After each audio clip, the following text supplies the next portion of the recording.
नमस्ते, मेरा नाम डॉक्टर डीके सिंह है और मैं फिजिशियन हूँ एटलस हॉस्पिटल में। आज हम बात करने वाले हैं एक बहुत ही कॉमन और हमारे संज्ञान में न आने वाली परेशानी जिसका नाम है ब्लड प्रेशर।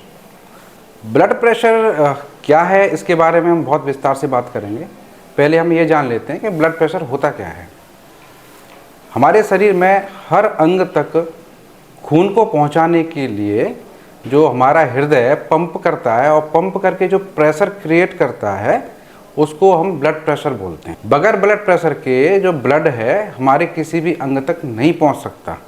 तो ब्लड प्रेशर नॉर्मली हर इंसान का होता है, लेकिन इसकी एक रेंज होती है। वो रेंज नॉर्मल रेंज में है तो वो सामान्य ब्लड प्रेशर उसको बोलते हैं। तो ब्लड प्रेशर अब कम है या ज़्यादा है, ज़्यादातर लोग इसमें बहुत कंफ्यूज रहते हैं कि डॉक्टर साहब हमारा लो भी होता है और हाई भी होता है। साइंस ये नहीं है, ये हमारी बॉडी का एडेप्टेशन होता है। जब कभी भी कंडीशनल बीपी बढ़ जाता है तो उसको बीपी या ब्लड प्रेशर होना नहीं बोलते।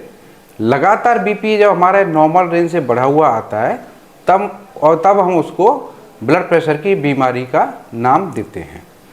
तो आइए सबसे पहले ये जानते हैं कि नॉर्मली या सामान्य रूप से हमारा ब्लड प्रेशर कितना होना चाहिए। तो जनरली सब लोग ये जानते हैं कि हमारा ब्लड प्रेशर 120/80 यानी 120/80 होना चाहिए, जो कि एक एवरेज है। ये राइट इसका आंकिक वो संख्या नहीं है, ये एक एवरेज है। तो नॉर्मली कितना होना चाहिए। बीपी के दो पार्ट होते हैं ब्लड प्रेशर के, एक ऊपर वाला पार्ट जिसको हम 120 बोल रहे हैं और एक नीचे वाला पार्ट जिसे हम 80 बोल रहे हैं। ऊपर वाले पार्ट को सिस्टोलिक ब्लड प्रेशर बोलते हैं और नीचे वाले पार्ट को डायस्टोलिक ब्लड प्रेशर बोलते हैं। तो नॉर्मल जो रेंज है ऊपर वाला या सिस्टोलिक ब्लड प्रेशर का रेंज है जो वो 90 से लेकर और 130 तक होती है, जो अभी करंट अमेरिकन हार्ट एसोसिएशन की गाइडलाइंस हैं उनके अनुसार। ऐसे ही जो डायस्टोलिक ब्लड प्रेशर है उसकी जो रेंज होती है वो 60 से लेकर 90 तक होती है। तो अब इस रेंज में आप फिर से कैलकुलेशन करते हैं कि ऊपर वाला जो पार्ट है वो 90 से 130 तक नॉर्मल है और नीचे वाला जो हिस्सा है डायस्टोलिक वो 60 से 90 तक नॉर्मल है। तो अब किसी भी इंसान का ब्लड प्रेशर अगर 90/60 आ रहा है तो इसका मतलब वो नॉर्मल है, या 130/90 आ रहा है वो भी नॉर्मल है। तो ब्लड प्रेशर कैसे डिटेक्ट होता है, क्या इसके लक्षण होते हैं, कैसे पता लगे कि हमें ब्लड प्रेशर है या नहीं है, इसके कारण क्या होते हैं, ये हमारा आज का चर्चा का विषय रहेगा। तो नॉर्मली जो ब्लड प्रेशर का जो इनिशियल स्टेज है ये प्री हाइपरटेंशन बोलते हैं उसको। अगर हमारा सिस्टोलिक ब्लड प्रेशर 130 से 140 तक जाता है तो प्री हाइपरटेंसिव स्टेज इसको बोलते हैं, जिसको कि हम बहुत सारे अपनी हैबिट में चेंज करके ब्लड प्रेशर की बीमारी को होने से रोक सकते हैं। ब्लड प्रेशर की बीमारी कब कहते हैं, जब हमारा ब्लड प्रेशर 140 से ऊपर वाला हो जाए और नीचे वाला ब्लड प्रेशर 90 से ऊपर हो, या दोनों ही इस रेंज से ऊपर आए।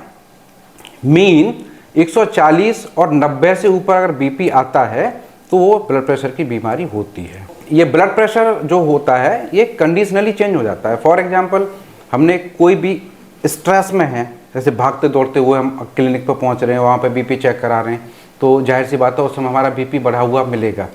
तो उसको हम ऐसे नहीं बोलते कि हाँ बीपी की बीमारी हो गई। रेस्ट कंडीशन में कम से कम 2 बार हम बीपी अगर चेक कराते हैं और वो बढ़ा हुआ मिलता है तब हम सोचते हैं कि हमें शायद बीपी की बीमारी हो गई है। बीपी की बीमारी का जल्दी पता इसलिए नहीं लगता क्योंकि इसके जो लक्षण होते हैं या तो बिल्कुल भी नहीं होते या होते भी थोड़े बहुत होते हैं। जो होते हैं लक्षण उनमें होता है कि जिसका लगातार सिर में दर्द बने रहना, आँखों में कुछ परेशानी, स्वस्थ होने के बाद भी आँखों में परेशानी, क्योंकि बीपी का असर आँखों पे बहुत जल्दी आता है, आँखों से धुंधला दिखाई देना, उल्टियाँ बगैर बेवजह के उल्टियाँ आना, दिल की धड़कन बढ़ी रहना, धड़कन महसूस होना, छाती में दबाव, और ये इस तरह के लक्षण आ सकते हैं। लेकिन बिल्कुल ज़रूरी नहीं है कि बीपी की वजह से ये लक्षण सब में आए। तो जब शुरुआत में अगर हम बीपी का ब्लड प्रेशर का पता हमें लग गया कि हमें होने वाला है, अब हम प्री हाइपरटेंसिव स्टेट में हैं, तो हम इसको रोक सकते हैं। उसका रोकने के बहुत सारे तरीके हैं। उन तरीक़ों में जो होता है, एक तो रेगुलर एक्सरसाइज है ना, हमें रोज़ाना अगर समय नहीं मिल पा रहा है तो सप्ताह में 2 बार या सप्ताह में 1 बार हमें रेगुलर फिजिकल एक्टिविटी करनी है। अपना सिटिंग टाइम है वो बहुत कम से कम रखना है। स्मोकिंग अगर करते हैं तो स्मोकिंग छोड़नी होगी। अल्कोहल की मात्रा भी बहुत ज़्यादा मात्रा में नहीं लेना है। अपना वज़न कंट्रोल करना होगा। और प्री एग्जिस्टिंग कोई डिजीज़ है, जैसे अगर शुगर की बीमारी है, हार्ट की प्रॉब्लम पहले से है आपको, तो उनकी दवा नियमित रूप से लेनी होगी और बीपी को बिल्कुल कंट्रोल में रखना होगा। फैट बहुत ही डायरेक्ट कारण है इन सारी बीमारियों के होने का।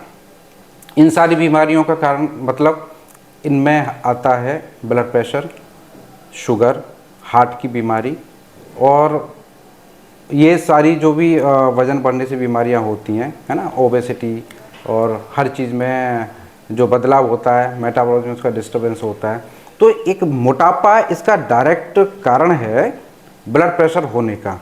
इसकी मैकेनिज्म बहुत लंबी है बताने में, लेकिन इतना बता दें बस कि जिनमें वज़न एक नॉर्मल से ज़्यादा होता है उनमें ब्लड प्रेशर की समस्या बहुत ज़्यादा मात्रा में देखी गई है। लगे आपको कि ब्लड प्रेशर की बीमारी हो गई है तो नियमित रूप से दवा का सेवन करें। दवा को स्किप नहीं करना है और दवा को शेयर भी नहीं करना है, ये बहुत इम्पोर्टेंट है।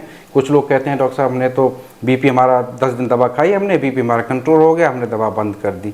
तो इसमें एक स्प्रिंग इफेक्ट आता है। जब हम बीपी की दवा ले रहे होते हैं और बीपी की दवा बंद कर देते हैं तो वो पहले से भी ज़्यादा बीपी बढ़ के आता है, एक स्पाइक, तो उस समय वो बहुत डेंजरस होता है।